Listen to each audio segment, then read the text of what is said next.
Assalamualaikum warahmatullahi wabarakatuh. Semalam saya membuat sebuah video menjelaskan persoalan hukum ziarah kubur pada hari raya. Dan dalam video tersebut, di hujungnya sebagai kesimpulan, saya tekankan bahawa sesiapa yang hendak ziarah kubur, hendaklah mengetahui terlebih dahulu adab-adab ziarah kubur. Jika dibawakan bersama ahli keluarga, hendaklah diberi taklimat terlebih dahulu tentang adab-adab ziarah kubur. Maka saya mendapat soalan, bagus soalannya, yang bertanya ringkasnya, apakah adab-adab tu? Okay. Jadi dalam video kali ini saya ingin menjelaskan adab-adab ziarah kubur berdasarkan Al-Quran dan hadis-hadis Nabi sallallahu alaihi wasallam. Baik, kita mulakan ya. Pertama, adab yang pertama yang paling penting ialah membetulkan tujuan kita ziarah kubur. Sebahagian orang, mungkin ramai juga, yang apabila dia ziarah kubur, dia memiliki tujuan ataupun objektif ingin memberi manfaat kepada ahli kubur. Kepada kubur ahli keluarga ke, saudara mara ke, sesiapa yang penting baginya yang telah meninggal dunia, dia ziarah kubur dengan tujuan ingin memberi manfaat kepada ahli kubur.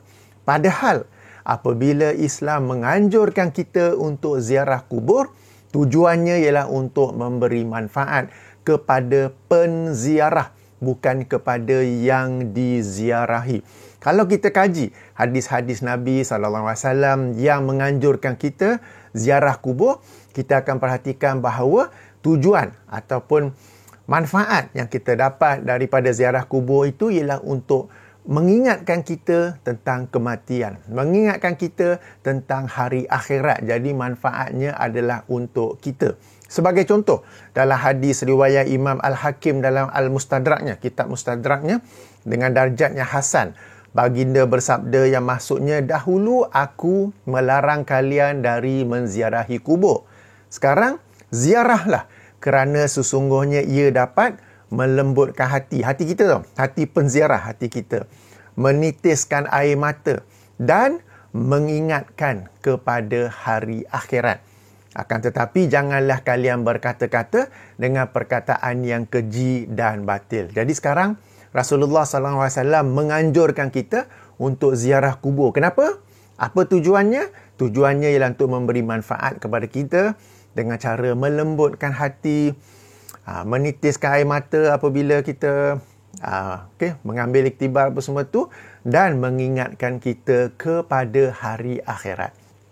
Sebahagian orang, macam saya kata tadi, mereka ziarah kubur kerana ingin memberi manfaat kepada ahli kubur, seperti berdoa, seperti membaca Al-Quran dan menghadiahkan pahala kepada yang telah meninggal dunia. Padahal kedua-dua itu boleh dilakukan di mana jua, tak perlu berada di sisi ahli kubur tersebut. Sebagai contoh, sekarang katakan saya di Auckland. Saya di Auckland, New Zealand. Kubur ibu bapa saya di Tanah Perkuburan Islam Bukit Kiara, Kuala Lumpur. Jika saya nak mendoakan mereka, saya boleh berdoa dari sini. Tak perlu saya hendak pergi ke sisi, berada di sisi kubur mereka. Katakanlah 10 tahun, 20 tahun yang akan datang, manusia ni sudah ada penempatan di planet lain. Di planet lain.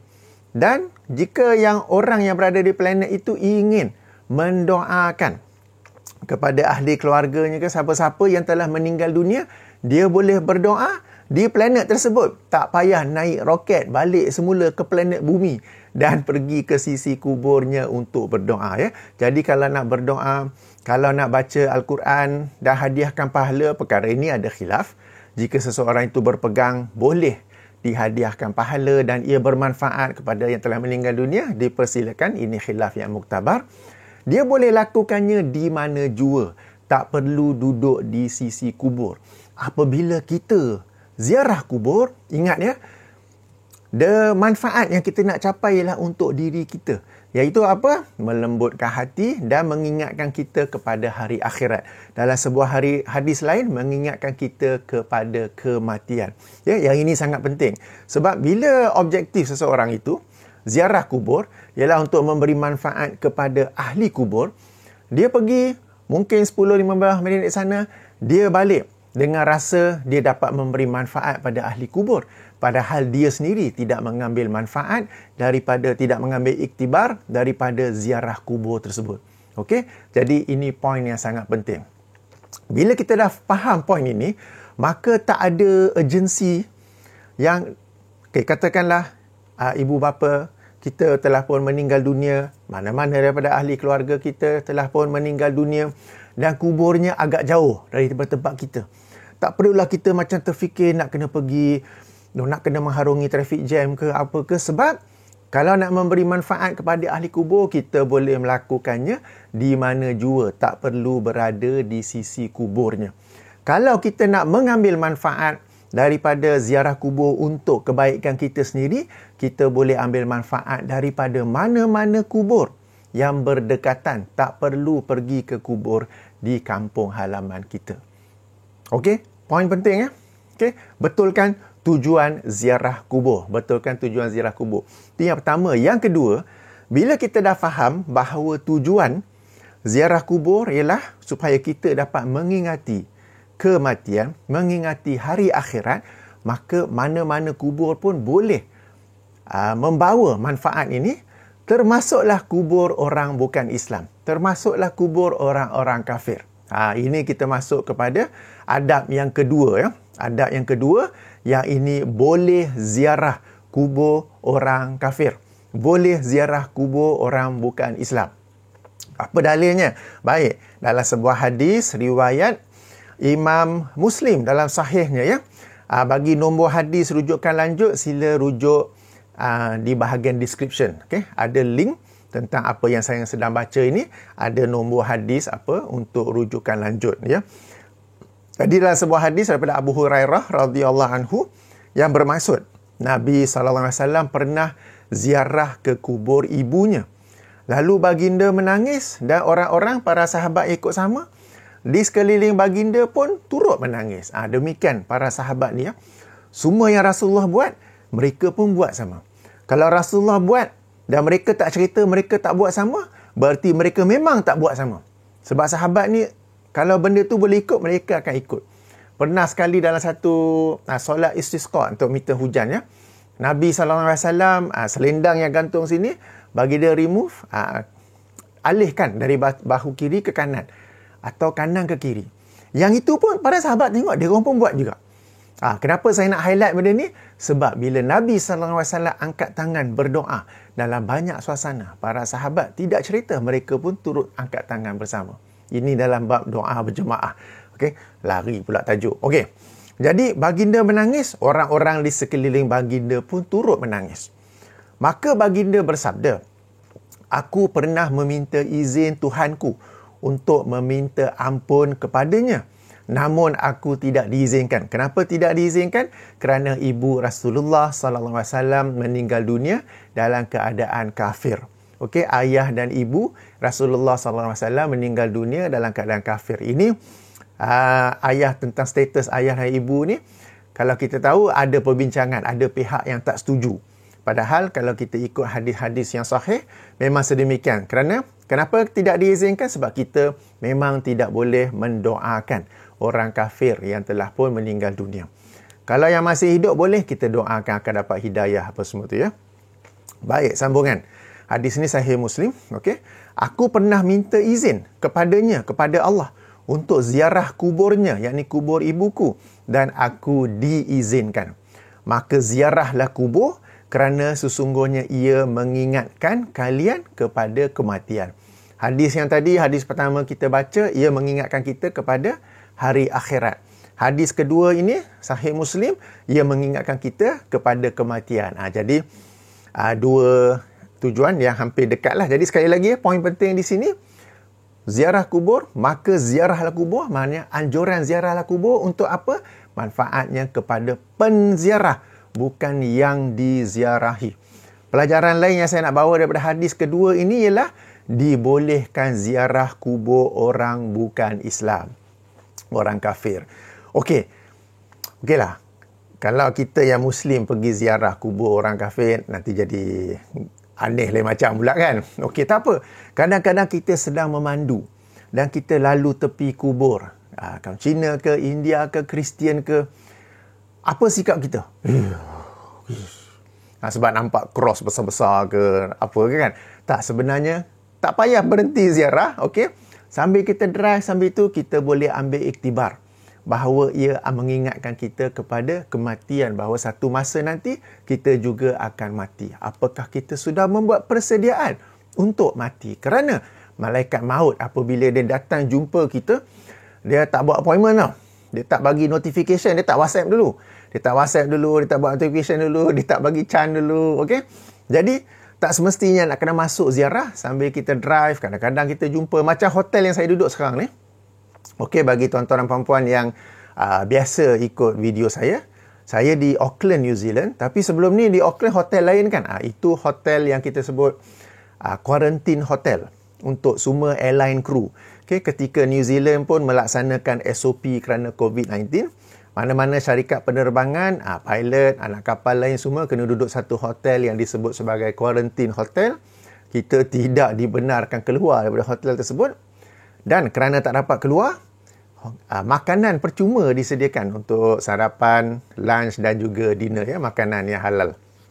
Sekarang ini SOP COVID-19 telah pun dilonggarkan sebagaimana di Malaysia. Maka kita duduk di hotel yang memang dipilih oleh syarikat kami. Jadi inilah, kalau nampak background dia lain sikit. Okay. Hotel ni berdekatan, bahkan hampir-hampir dekat dengan pintu utama, ada satu taman. Nampak macam cantik. Tengok-tengok, ada cross besar-besar pula. Oh, kawasan perkuburan sebenarnya. Bila buka Google Map tengok, memang kawasan perkuburan, ya. Jadi boleh juga mengambil iktibar daripadanya. Jangan, besarnya cross. Okey. Alright. Jadi kita boleh mengambil iktibar daripada kubur meskipun ia kubur bukan Islam, ya. Nak ziarah pun boleh. Cuma nanti kalau di Malaysia kita ziarahkan lain macam pula orang pandang ke apa kan. Okey. Jadi macam saya kata tadi, bila kita sedang memandu nampak kubur kaum bukan Islam, kita juga boleh mengambil iktibar daripadanya, ya, untuk mengingatkan kita kepada kematian dan juga hari akhirat. Baik.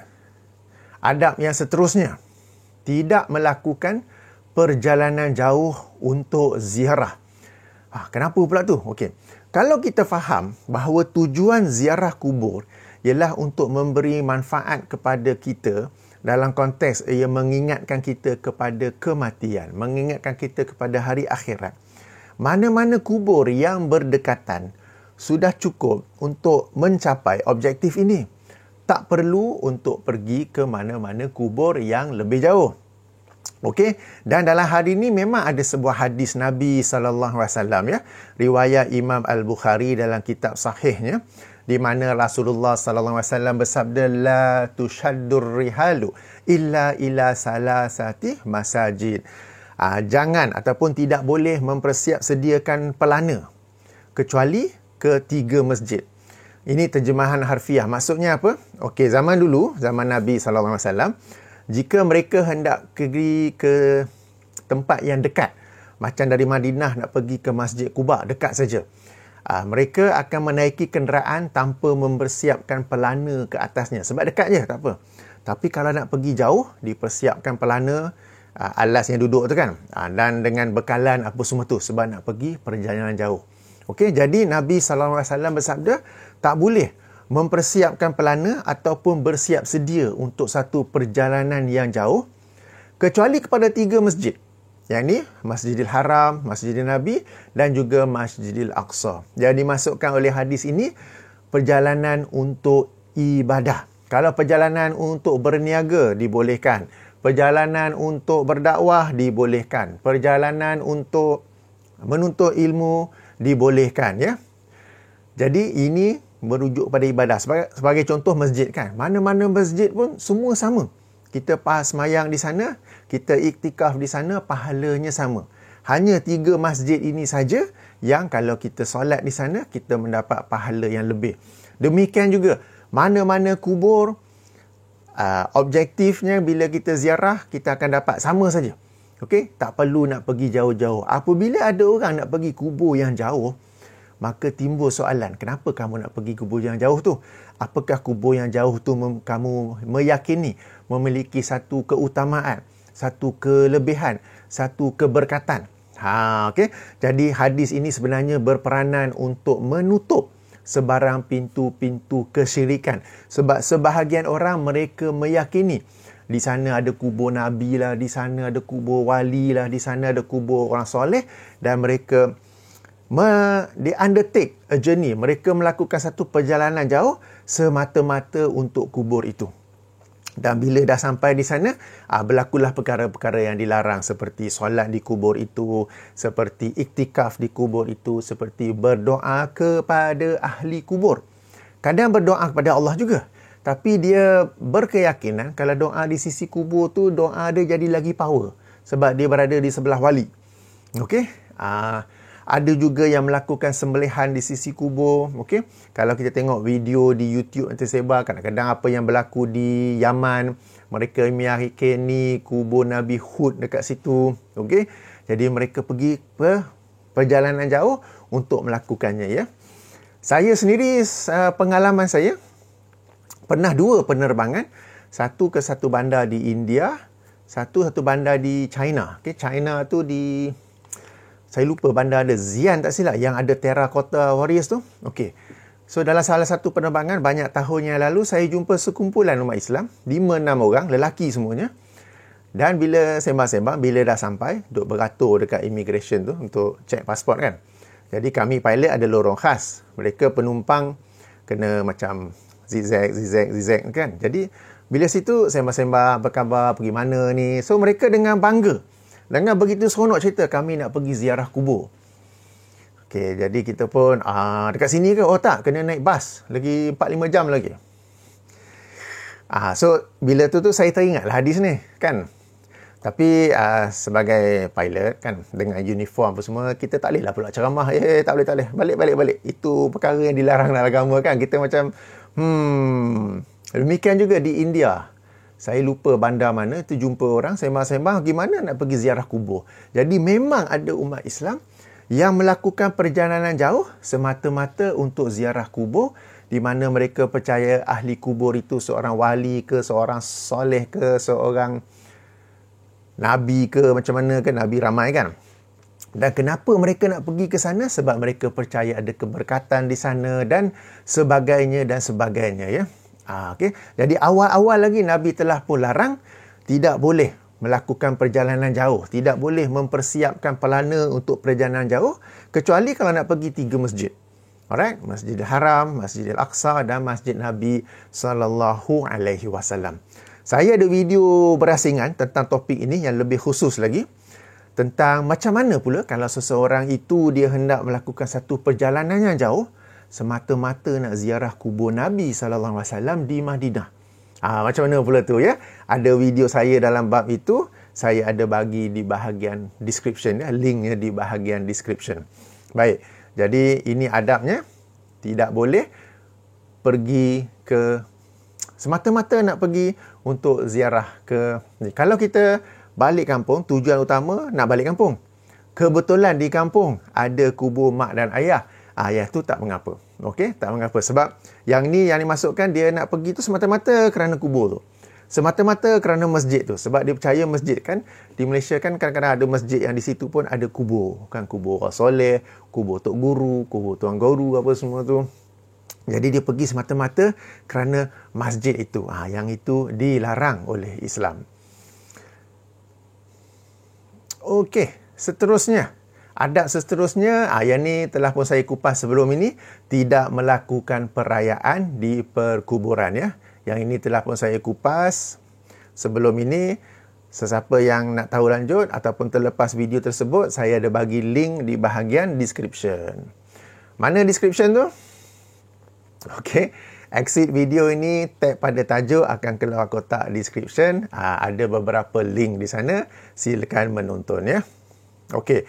So sekarang ni dah betulkan tujuan kita ziarah kubur yang berdekatan, yang non-Muslim pun boleh. Okey, bila kita ziarah ke kawasan, ke perkuburan Muslim, Ingat ya, perkuburan Muslim, sunnahnya ialah mengucapkan salam kepada mereka. Dan ada ucapannya, kalau kita tidak hafal, sila muat turun aplikasi Hisnul Muslim. Hisnul Muslim untuk Android ada, untuk iOS ada. Terjemahan bahasa Melayu ada, bahasa Indonesia ada, bahasa Inggeris ada. Aplikasi ini asalnya sebuah kitab kecil yang menghimpun doa-doa, zikir-zikir daripada Rasulullah sallallahu alaihi wasallam. Kalau buka kitab ni, aplikasi ni, confirm tak ada lah. Okay? Jadi salah satunya ialah apakah doa, apakah salam yang diucapkan apabila kita ziarah kubur, ya. Kalau tak hafal, tak apa. Kita sampai je pintu masuk utama kawasan perkuburan, kita boleh baca. Okay? Nampak nama aib tu? Hisnul Muslim. Okay? Ini saya punya bahasa Inggeris. Visiting the Graves. Okay? Doanya. Dan kalau tengok ya, di aplikasi ini bawah tu ada sumber rujukan hadisnya sekali lah. Yang ini ni walaupun dalam bahasa Inggeris, yang membina app ini ialah seorang pensyarah di UiTM, ya, salah satu cabangan UiTM. Alhamdulillah. Kita nak orang Islam ni proaktif menyebarkan sunnah. Okey, menggunakan teknologi seperti sekarang ini, ya. Alright. Okey, mengucapkan salam, tapi sekali saya ulangi, ya, bila kita ziarah kubur orang Islam. Kalau tak sempat ziarah, kita sedang drive, nak berhenti sekejap ke, bagi salam, tengok sekejap, lepas tu sambung drive pun boleh saja. Tak semestinya nak kena masuk dalam kawasan perkuburan tersebut, kerana kita parking sebelah sekejap saja pun telah capai objektif. Apa objektifnya? Kita sendiri mengambil iktibar bahawa kita sendiri akan mati satu kelak. Jadi kita ingat kepada kematian dan ingat kepada hari akhirat. Baik. Seterusnya, tidak mengucapkan perkataan yang keji dan batil. Ini daripada hadis riwayat Imam Al-Hakim yang kita baca mula-mula tadi tu. Kerana, yang di mana Rasulullah SAW bersabda, maka sekarang ziarahlah kerana ia melembutkan hati, melinangkan air mata, mengingatkan kepada akhirat, dan baginda bersabda, wala taqulu hujra, dan janganlah kalian berkata-kata perkataan yang keji dan batil. Perkataan keji ni ada beberapa. Antaranya pertama, berbicara hal-hal dunia ketiga di kawasan kubur. Bila kita ziarah kubur, kita nak ingat hari akhirat, nak ingat kematian. Janganlah pula bincang harga naik turun saham, isu politik ke, isu lain ke, ya. Sebab sekali lagi tujuan ziarah kubur melembutkan hati, menitiskan air mata dan mengingat kepada hari akhirat. Nombor 2, janganlah pula pergi ziarah kubur, tapi pergi kritik-kritiklah pula jenazah tu. Mungkin kita pergi ziarah kubur ibu ayah kita, kan cakap baik-baik. Nampak sebelah tu, itu jiran aku tu dulu. Mula mengata, ya. Okey, jangan berbuat sedemikian. Dalam sebuah hadis lain, riwayat Imam Al-Bukhari, Rasulullah SAW bersabda, jangan mencela orang-orang yang sudah meninggal dunia, kerana mereka sudah sampai kepada apa yang mereka lakukan. Maknanya kalau mereka ada buat salah, di alam kubur nanti mereka tahulah adalah, kalau mereka banyak membuat amal soleh, ada juga yang menunggu mereka di alam kubur nanti. Kita tak payah lagi nak mengata apa-apa.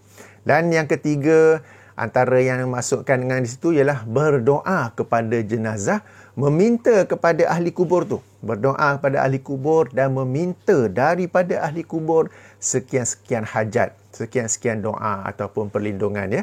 Itu adalah satu kesalahan.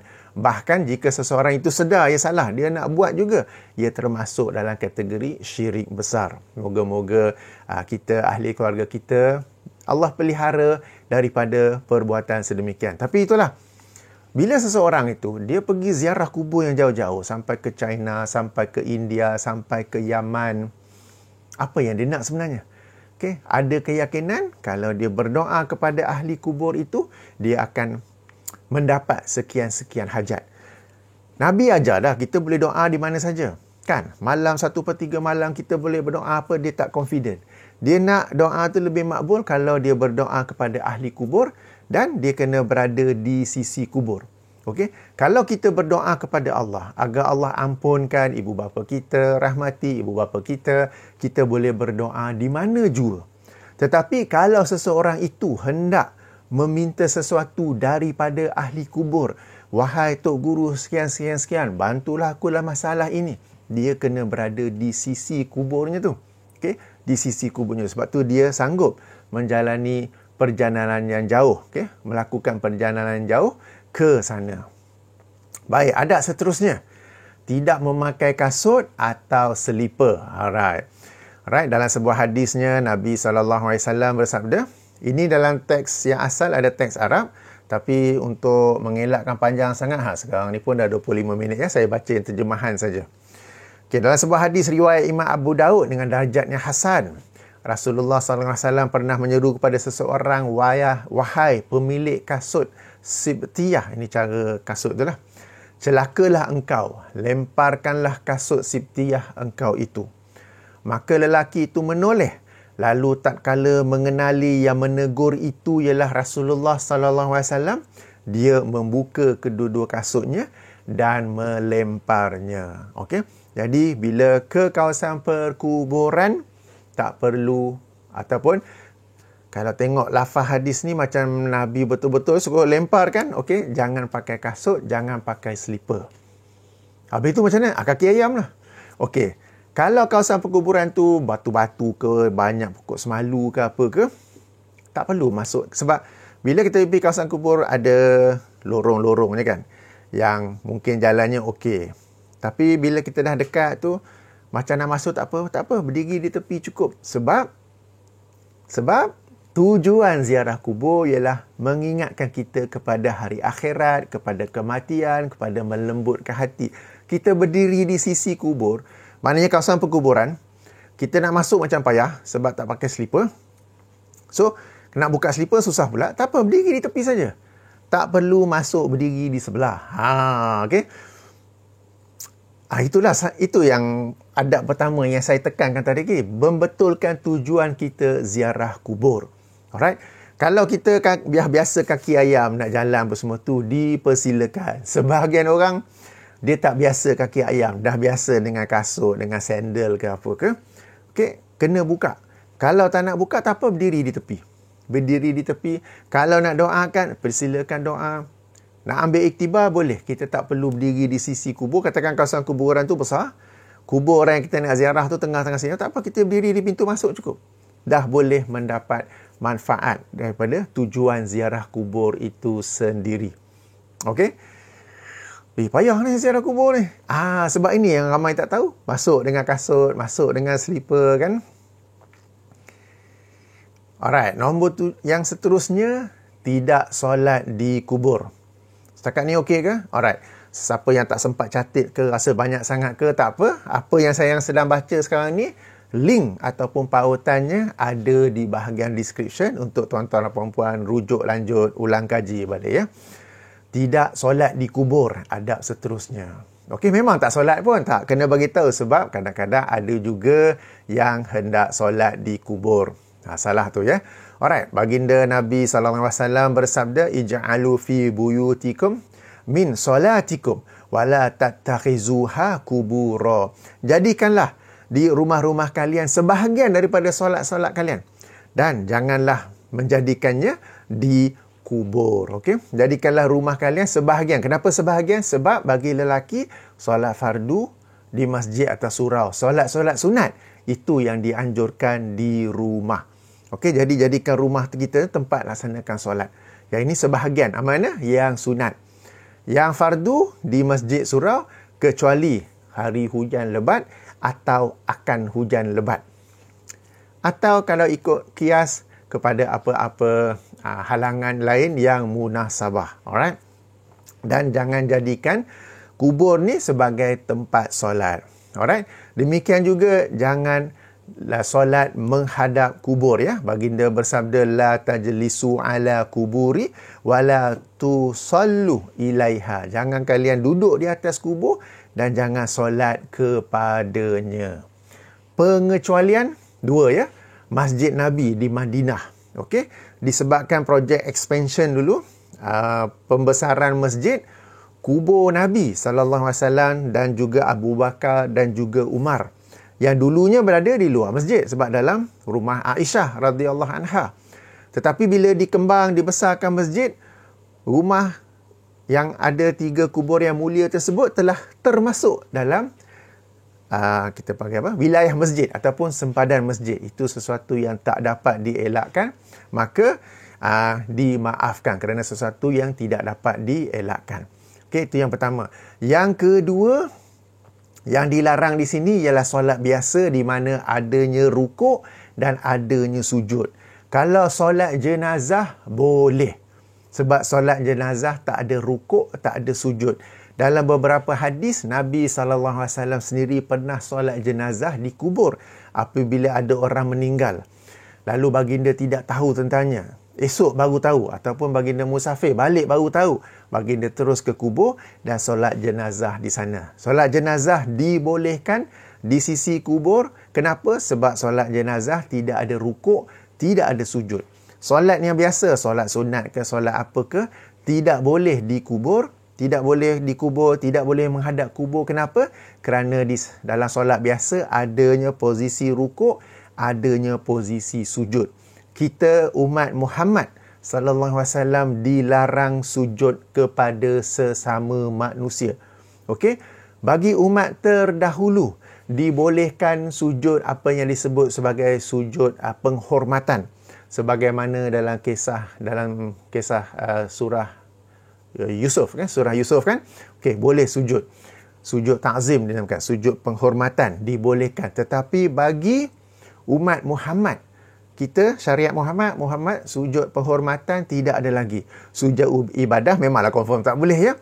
Sebagaimana hadis daripada Muaz ya, bahawa apabila beliau balik daripada Yaman, sebelum itu Rasulullah SAW mengutus beliau ke Yaman.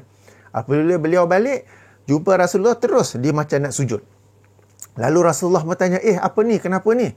Lalu Muaz berkata, ketika di sana aku melihat mereka sujud kepada rahib-rahib mereka. Maka aku berpandangan kepada engkau lebih layak aku sujud. Maka Rasulullah kata tidak ada sujud sesama manusia. Seandainya ada, nescaya aku akan suruh isteri sujud kepada suami. Okey, yang dimasukkan di sini ialah sujud penghormatan ya. Apabila dikatakan sujudnya isteri kepada suami, itu ialah sujud penghormatan. Jadi tak ada lagi sujud penghormatan di dalam Islam, apatah lagi sujud ibadah. Sujud ibadah confirm memang tak boleh, baik bagi umat Muhammad maupun umat-umat terdahulu. Kenapa saya nak tekankan perkara ini? Sebab beberapa kebelakangan ini timbul isu pengikut sekian-sekian tarikat di mana mereka sujud dan cium kaki syekh mereka. Okey, itu adalah satu perbuatan yang dilarang. Memang ada hadis yang sebut sahabat cium kaki Rasulullah sallallahu alaihi wasallam, tapi tak disebut kaki tu di bahagian mana dan tak pula diterangkan bahawa sahabat dalam posisi sujud untuk mencium kaki Rasulullah. Okey, bukan dalam posisi sujud. Okey, boleh tangkap Alright. Jadi tak boleh sujud sebab kalau kita lihat dalam YouTube ada gambar-gambar mereka sujud kepada kubur. Okey, itu sebenarnya satu kesalahan yang besar.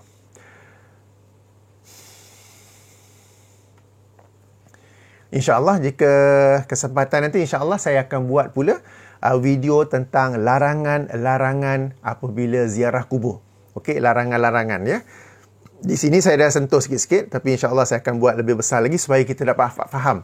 Sebab kadang-kadang sebagai contoh kita dengar biasa orang-orang yang tak faham atau mereka ni memang tak faham, mereka kata tengok geng-geng W ni dia orang larang orang ziarah kubur. Muhammad Abdul Wahab dulu dia larang orang ziarah kubur. Padahal bukan larang orang ziarah kubur.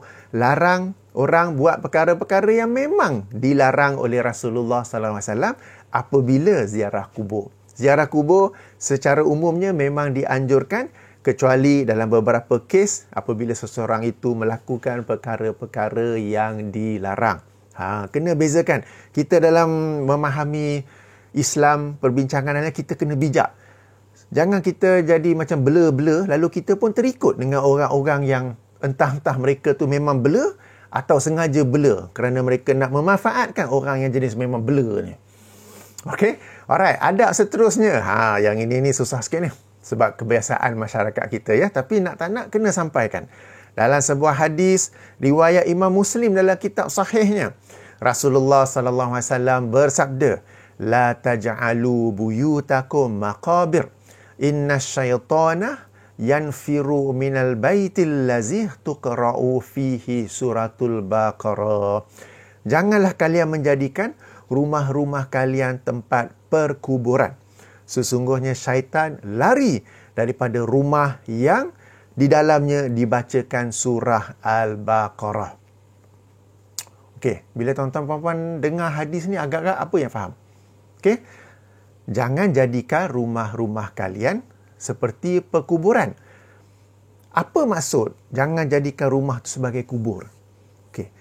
Kalau nak tahu, kita tengok lanjutan hadis. Sesungguhnya syaitan lari daripada rumah yang di dalamnya dibaca surah Al-Baqarah. Okey, ada dua pelajaran daripada sini. Kita kena faham apa? Tersurat dan tersirat. Okey. Pertama, rumah yang dibacakan Al-Quran umpama perkuburan. Maka bacalah Al-Quran di dalam rumah, khasnya surah Al-Baqarah. Okey. Pelajaran kedua yang kita dapat ambil daripada hadis tadi, perkuburan bukanlah tempat membaca Al-Quran. Sebab itulah Rasulullah SAW menjadikan perkuburan itu sebagai perumpamaan, permisalan rumah yang tidak dibaca di dalamnya Al-Quran. Boleh tangkap? Jom kita dengar balik hadis ni. Jom kita dengar balik. La taj'alu buyutakum maqabir. Jangan menjadikan rumah-rumah kalian seperti tempat perkuburan. Apa maksud rumah jadi kubur? Bukannya ada kubur, kita kebumikan orang dalam rumah. Bukan maksudnya tu. Okey, nak tahu apa maksudnya, kita tengok lanjutan hadis. Inna syaitana, sesungguhnya syaitan, yanfiru minal baiti, lari daripada rumah, allazi tuqra'u fihi suratul Baqarah, yang dibaca di dalamnya surah Al-Baqarah. Menunjukkan apa ya? Rumah ni, kalau tak dibaca akan Al-Quran, ia umpama tempat perkuburan, maqabir, kawasan perkuburan. Maka bacalah Al-Quran, khasnya surah Al-Baqarah. Ini maksud pertama. Tapi maksud kedua, lihat dari sudut tersurat dan tersirat. Kubur ini bukanlah tempat untuk kita baca Al-Quran. Sebab itu, Rasulullah SAW menjadikan tempat perkuburan ni sebagai permisalan, sebagai perumpamaan rumah yang tidak dibacakan Al-Quran di dalamnya. Boleh tangkap tak? Okey, tapi yang ni susahlah sebab kebiasaan masyarakat kita ialah membaca Al-Quran di kubur, khasnya surah Yasin. Okey, khasnya surah Yasin. Padahal, macam saya kata sebelum ni, jika seseorang itu ingin membaca Al-Quran dan menghadiahkan pahala bacaannya kepada yang telah meninggal dunia, dia boleh melakukannya di mana-mana jua tanpa perlu berada di sisi kubur. You can be at some other planet. Let's say 10-15 years time we are living in some other planet. You can read Quran over there and pray, "Oh Allah, if there's any good in my reading, I want to sadaqah the pahala to my parents," for example. You don't have to take Elon Musk rocket and come back to Earth, go to the grave and sit beside the grave to do it. Okay? Jadi sekarang ni, yang nak duduk di kubur, di sisi kubur, baca Quran tu kenapa? Apakah kita nak bacakan dia Al-Quran? Sekarang ni, kalau kita tengok sendiri dalam surah Yasin, cuba kaji ayat nombor berapa, Al-Quran ini ditujukan kepada orang hidup, bukan kepada orang meninggal dunia. Okey? Kalau nak menghadiahkan pahala, di mana-mana pun boleh. Tak perlu pergi duduk di sisi kubur. Okey. Okey, yang ini ni memang, alamak, ya. Kan sebab kebiasaan masyarakat kita.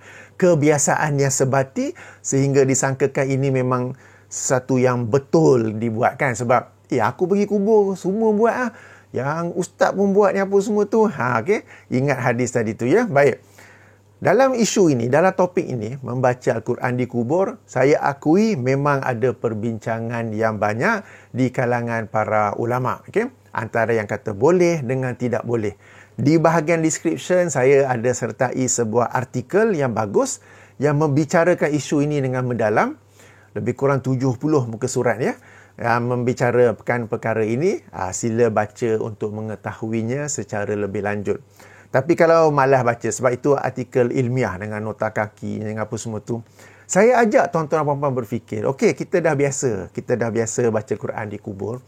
Tapi ajak, sekarang ni Al-Quran ni untuk orang hidup ke untuk orang mati? Untuk orang hidup kan? Jadi kenapa nak pergi di sisi kubur baca? Kita nak baca kepada orang mati, kenapa? Itu yang pertama. Yang kedua, anda baca, okey, bukan untuk orang mati, tetapi ingin hadiahkan pahala. Nak hadiahkan pahala, kita boleh buat di mana jua. Tak perlu pergi di sisi kubur. Dan ini berbalik kepada apa yang saya sebut awal tadi. Tujuan ziarah kubur ialah untuk diri kita sendiri, bukan untuk yang diziarahi. Bila kita pergi ziarah kubur untuk manfaat yang diziarahi, kita nak doa untuk dia, kita nak bacakan Al-Quran untuk dia, benda tu kita boleh buat di mana jua, tak perlu buat di sisi kubur. Nak hadiahkan pahala, saya ulangi, boleh buat di mana jua. Anda berada di rumah anda sendiri, anda boleh hadiahkan, sedekahkan pahala bacaan kepada orang yang telah meninggal dunia itu. Tak perlu pergi di sisi kubur. Baik, bila pergi kubur, anda mengambil iktibar daripada kubur kerana ia apa tadi? Melembutkan hati, melinangkan air mata, mengingatkan kepada kematian, mengingatkan kepada hari akhirat. Sebab tu awal-awal, pertama sekali, adab pertama yang saya tekankan, membetulkan tujuan kita apabila ziarah kubur. Okey, jadi kalau kita baca hadis tadi, faham ya? Jangan jadikan rumah-rumah kalian sebagai makabir, tempat perkuburan. Kenapa? Macam mana rumah itu tempat kubur? Bila rumah itu sendiri tidak dibacakan Al-Quran di dalamnya. Jadi ayuh kita lazim baca Al-Quran di dalam rumah, khasnya surah Al-Baqarah.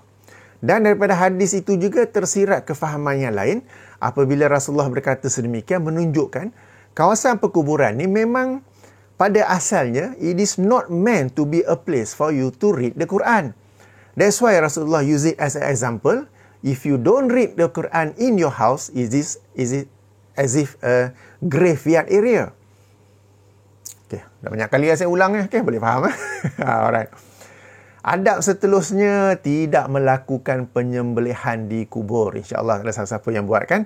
Sebab menyembelih di kubur ini untuk ahli kubur, ia adalah, jika kita ingin melakukannya kerana menganggap adanya keberkatan di situ, ialah dosa besar. Jika melakukannya untuk ahli kubur, ia adalah syirik akbar. Kenapa ya? Okay, hadis Nabi SAW tidak ada penyembelihan. Okay, hadis riwayat Imam Abu Daud ya. Tidak ada penyembelihan untuk dipersembahkan di dalam Islam. Kalau sembelih, semuanya kerana Allah. Berkata Imam Abdul Razak, okay, dahulu mereka orang-orang jahiliah menyembelih lembu dan atau kambing di sisi perkuburan untuk dipersembahkan kepada ahli kubur. Dan percaya ataupun tidak, perkara ini juga berlaku di kalangan segelintir orang Islam. Apabila mereka pergi ke kubur, sekian-sekian wali, sekian-sekian Tok Syekh, selain daripada mereka pergi sana menjadikan kubur itu sebagai masjid.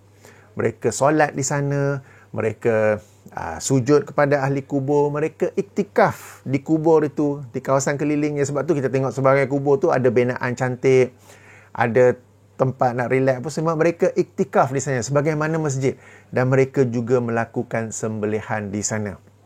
Okey, dan perkara ini sebenarnya sesuatu yang sangat dilarang di dalam Islam. Baik, adab seterusnya, tidak memijak kubur berdasarkan hadis Nabi SAW. Okey, hadis daripada Imam At-Tirmizi, bahawa daripada Jabir radhiyallahu anhu, Nabi SAW melarang daripada mengkapur masjid, menulis di atasnya, membuat binaan di atasnya, dan memijaknya. Okey, 4 benda yang Nabi larang. Pertama, mengapur. Mengapur ni teknologi zaman Nabi. Sekarang ni tak kisahlah buat simen ke, konkrit ke, atau yang lebih canggih tu dengan tiles, dengan marble, semua itu dilarang. Okey, menulis di atasnya. Okey, kecuali tulisan ringkas sekadar memberi pengenalan ya. Sebab dalam sebuah hadis lain, Rasulullah SAW pernah letak batu di sebelah kubur seorang sahabat bernama Uthman bin Maz'un. Dan baginda menyerangkan sebabnya apa? Aku memberi tanda dengan batu ini untuk kubur saudaraku. Dan di sinilah akan dikebumikan sesiapa yang meninggal dunia dari kalangan ahli keluargaku. Hadis riwayat Imam Abu Daud dengan darjat yang hasan. Di sini baginda guna batu. Okey, tetapi sebahagian ulama berpandangan kalau sekadar tulis nama ringkas supaya dapat kenal, okey. Kalau tak nak tulis apa-apa pun, tidak mengapa. Okey. Jadi dilarang menulis yang banyak-banyak tu, yang tulis ayat Quran banyak-banyak dalam di sisi kubur apa semua tu kan. Membuat binaan di atasnya dengan kubahnya, dengan apa semua tu, itu sesuatu yang dilarang. Okey. Bahkan ada hadis Nabi SAW yang menyuruh Ali bila dalam mana-mana pelajaran perjalanan ekspedisi apa, nampak patung berhala, nampak binaan atas kubur, robohkannya. Okey, saya ada buat satu video khas tentangnya, ada di bahagian description ya. Dan memijaknya, ini yang kita nak bincanglah, jangan pijak di atas kubur. Okey. Tentang membuat mengkapur kubur ni, sebahagian ulama ada yang berkata sekadar sejengkal boleh, 6 inci, sekadar sejengkal, untuk orang kenal itu adalah kubur. Sebahagian dia kata boleh, sebahagian lagi kata tidak, berpegang kepada zahir hadis tidak boleh ya. Tetapi membuat binaan confirm tak boleh. Menulis tu pun sebahagian kata sikit saja, sekadar memberi pengenalan. Tak payah tulis panjang-panjang. Kadang batu nisan tu penuh dengan tulisan. Okey, tak payah panjang-panjang sangat. Okey, tapi fokus kita di sini adabnya ialah tidak memijak di atas kubur. Jadi bila pergi ziarah kubur, pastikan jalan, jangan terpijak di atas kubur. Okey. Seterusnya, adab seterusnya, jangan juga bersandar pada kubur. Dalam sebuah hadis daripada Amr bin Hazm Al-Ansari radhiyallahu anhu, beliau menceritakan Rasulullah sallallahu alaihi wasallam melihat aku bersandar kepada sebuah kubur. Okey, mungkin duduk dengan tangan macam tu ke apa ke. Lalu baginda berkata, jangan menyakiti ahli kubur ini. Okay, jangan menyakiti ahli kubur ini. Hadis riwayat Imam Ahmad dan dinilai sahih oleh Syekh Shu'aib Al-Arnaud. Adab seterusnya, tidak duduk di atas kubur. Okey. Dan dalam hadis ni baginda Nabi SAW bersabda, dengar ya. Sungguh jika seseorang kalian duduk di atas bara api, lalu ia membakar pakaiannya sehingga mengenai kulitnya, kena kulit, lebih baik baginya daripada dia duduk di atas kubur. Baginda bukan sekadar kata jangan duduk, tetapi membuat perumpamaan, duduk atas bara api. Api tu tembus pakaian, kena kulit kita. Itu lebih baik baginya daripada dia duduk di atas kubur. Okey? Jadi jangan pijak atas kubur, jangan sandar atas kubur, jangan duduk atas kubur. Seterusnya,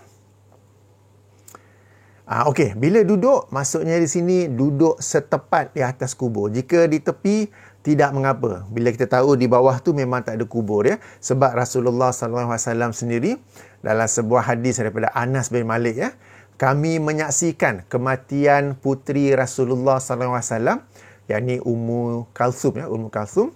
Dan Rasulullah SAW duduk di atas kubur.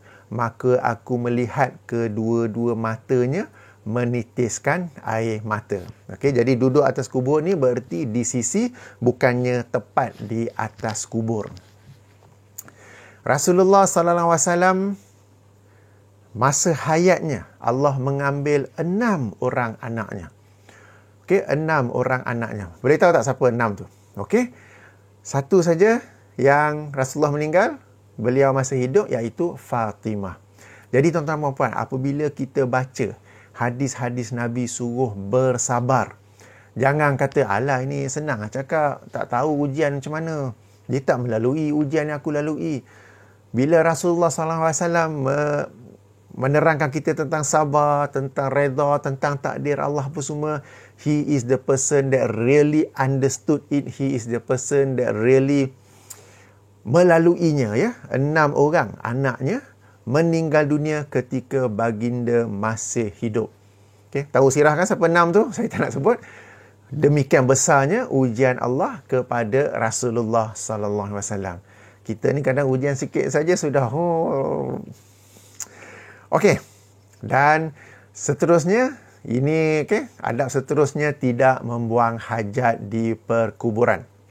Okey, jadi baginda bersabda, maksudnya sungguh berjalan di atas bara api atau pedang atau aku ikat kasutku dengan kakiku lebih aku sukai dari berjalan di atas kubur orang Islam. Tidak ada beza keburukannya bagiku sama ada membuang hajat di tengah perkuburan atau di tengah pasar. Berarti apa? Kedua-duanya adalah perkara yang buruk, maka janganlah melakukannya. Daripada hadis ni ada dua larangan. Pertama, jangan berjalan di atas kubur. Dan yang kedua, jangan membuang hajat, baik air kecil, hajat kecil atau hajat besar, di atas kubur. Okey, jadi di sini apa? Tadi jangan pijak, jangan sandar, jangan duduk, jangan berjalan. Kadang-kadang bila kita pergi ziarah, kita bawa anak-anak sekali ke apa kan, untuk kenal kubur Tok Wan ke apa ke. Itu yang penting saya kata, awal-awal bagi briefing, bagi taklimat kepada anak-anak, sebab mereka kecil, mungkin mereka tak tahu. Kita pergi ke kubur, mungkin ada yang masih nak baca Quran ke apa, duk khusyuk baca surah Yasin apa, anak-anak tak tahu, dia lari sana lari sini, pijak sana pijak sini, mereka mungkin tidak tahu. Tapi kita sebagai orang dewasa yang bawa mereka tu, kitalah yang bertanggungjawab, ya. Jadi jangan pijak, jangan pijak, jangan berjalan, jangan bersandar, jangan duduk, dengan larangan-larangan yang begitu tegas daripada Nabi sallallahu alaihi wasallam. Jadi demikian adab-adab ziarah kubur. Okey? Wish, 50 minit ya. Tak apa, sedikit ulang kaji. Yang pertama sekali, betulkan tujuan kita ziarah kubur. Yang ini untuk kita sendiri, melembutkan hati, mengalirkan air mata ke. Tapi yang penting untuk mengingatkan kita kepada kematian, mengingatkan kita kepada hari akhirat. Itu tujuan ziarah kubur. Apabila kita baca hadis-hadis Nabi yang menganjurkan ia ziarah kubur, ia adalah untuk memberi manfaat kepada kita, bukan kepada orang yang diziarahi. Itu yang pertama. Yang kedua, bila kita dah faham objektif ini, maka baik kubur Muslim maupun non-Muslim, kita boleh ziarah kerana ia akan membawa manfaat yang sama. Kalau tak nak masuk dalam kawasan perkuburan non-Muslim, tak apa, boleh saja berdiri di tepi dan mengambil iktibar daripadanya. Okey, dan kita tidak dibenarkan melakukan perjalanan jauh semata-mata untuk tujuan ibadat, kecuali kepada 3 masjid yang mulia tu, Masjidil Haram, Masjidil Nabi dan juga Masjidil Aqsa. Kalau ziarah kubur, mana-mana kubur yang dekat pun boleh, tak perlu pergi yang jauh. Kalau kita ingin mendoakan ahli keluarga, orang yang kita sayangi yang telah meninggal dunia, kita ingin menghadiahkan pahala, dalam hal ini ada khilaf. Katakan tuan-tuan dan puan-puan berpegang pada pandangan boleh hadiahkan pahala. Ia boleh dilakukan tanpa perlu anda berada di sisi kuburnya. Ini nak bagi tahu. Sebab kadang-kadang baca surah Yasin dekat phone, dekat jauh sini, tak confident lah. Pahala tak sampai ke sampai sebahagian tercicir kot. No. Okay? Alright, dah banyak kali saya tekankan ya. Dan yang pentingnya, mungkin sembelihan kita tak buat, insyaAllah. Solat kita tak buat, okey, insyaAllah. Okey, tentang baca Al-Quran itu ya, sila baca artikel yang saya bagi di bahagian description di bawah ya, tentang membaca Al-Quran di kubur. Dan seterusnya, ketika pergi kubur, jangan pijak, jangan berjalan, jangan duduk, jangan bersandar tepat di atas kubur. Jadi perhatikan lorongnya mana, dan kalau bawa anak-anak, perhatikan juga, pastikan juga bahawa mereka pun tahu lorong mana yang hendak berjalan. Kemudiannya tentang pakai kasut, tentang pakai sandal. Tak apa, boleh buka. Saya pun pergi bila ke kawasan perkuburan ibu bapa saya di tanah perkuburan Islam Bukit Kiara, saya buka slipper. Boleh saja letak tepi jalan. Okey.